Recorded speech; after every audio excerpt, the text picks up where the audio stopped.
I'm Dana Han-Klein here with Christine Vachon for Wonderstruck. So how did you come to be involved in Wonderstruck?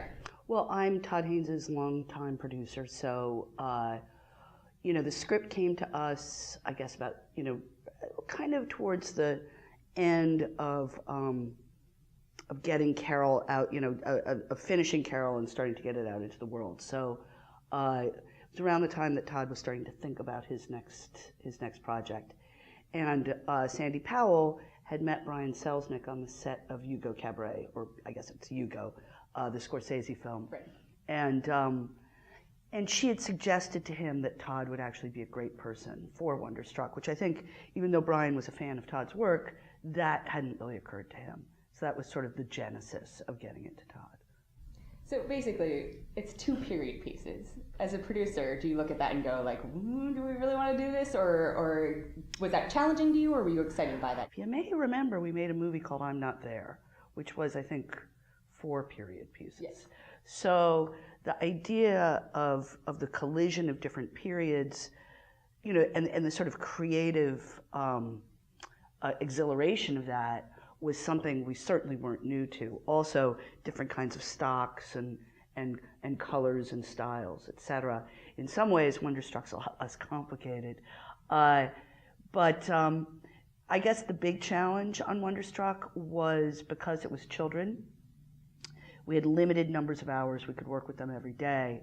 And so that meant there were some days where we shot both periods in the same day, which was often, that kind of gear switching can be really tough.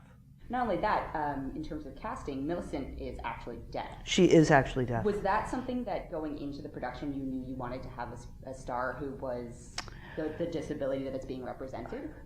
Yes, we knew. Obviously Rose is deaf in the book, and we knew it was our goal to cast a real little deaf girl. We looked at, our casting director, Laura Rosendahl, looked at hundreds of deaf girls, was reaching out to theater groups, schools, word of mouth, etc. And it finally came down to 2, Millicent and one other. And we brought them to New York, and really, we saw Millicent, and that was that. What are some of the considerations you had to take on set in terms of accommodating? We had a terrific, we had interpreters, and because we also had other deaf actors who participated in the silent film, also in the black and white, version of the movie. So it felt fairly seamless after a while. The crew picked up some sign language. Millie really learned, her best way of keeping an eye on her interpreter, but an eye on Todd, and where, sometimes it was just about placing the interpreter in the right place. Do you think, it sounds like it was a very, mostly easy experience for you guys. Do you think that there's a reason that more productions don't use people who, I feel like it's a conversation about why aren't you using this person who's in a chair? Why aren't you using this actor who's in a... It's a bigger conversation, and the movie has come under some criticism for casting Julianne Moore as the adult Rose. For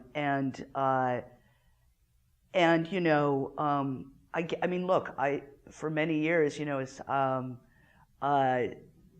my own community, there's so many great gay and lesbian actors, so why are we casting straight actors as gay and lesbian actors?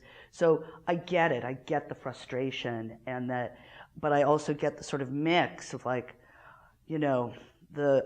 of art and commerce and how you figure out how you get a film financed, and it's a complicated stew. To me, I feel like it's a tremendous victory that we not only were able to cast Millie, but she's now in another movie. She's launched. She's going to have, I believe, an extraordinary career as an actor. And then another thing is, which is, we're actually producing a television show for Sundance Now, which was announced as The Chances, the title may change, which is written and starring 2 deaf actors, Shoshana Stern and Josh Feldman. So the only reason I bring that up is to say, we didn't walk away. We didn't say, okay, all right, like, you know, let's work with the deaf community for this one movie and then move on. We have, you know, we are still working with the deaf community, I think, in a really exciting and interesting way. You and Todd have worked together for a while now, and you've known each other for a while. What do you think one of the biggest changes in your evolution of like working style together has been? You know, I don't know. I think, you know, I think it's a relationship that's really based very much on trust and affection, and I'm not sure any of that has, you know, it's evolved as we've become more mature people, of course, you know, but I, you know, look, I have always considered myself a great enabler, and my goal is to try and enable Todd to do his best work. Do you have a friend or a family member or a mentor, say aside from Todd as a friend, who's had like a big impact on your life? Because I think one of the most interesting things about me is like the way that the relationships with the kids and like these two like linchpin people in their lives affect them. You know, I wish I could say I had an early mentor who was female when I started out, and it's something that I think, especially given the relatively new conversation in Hollywood, what's really underneath all the you know, discussion and revelations of, you know, harassment and predatory behavior is really, you know, all of, like, because there's no women in charge, you know, there's you know, that kind of underlies the whole thing. And so I hope that changes. I mean, mentorship is very important to me as somebody who is where I am, and I'm working with a lot of great young female directors, and we want to work with more. And finally, how do you define success? You know, I guess getting to do what you want and making a living. Thanks so much. Congrats on the film.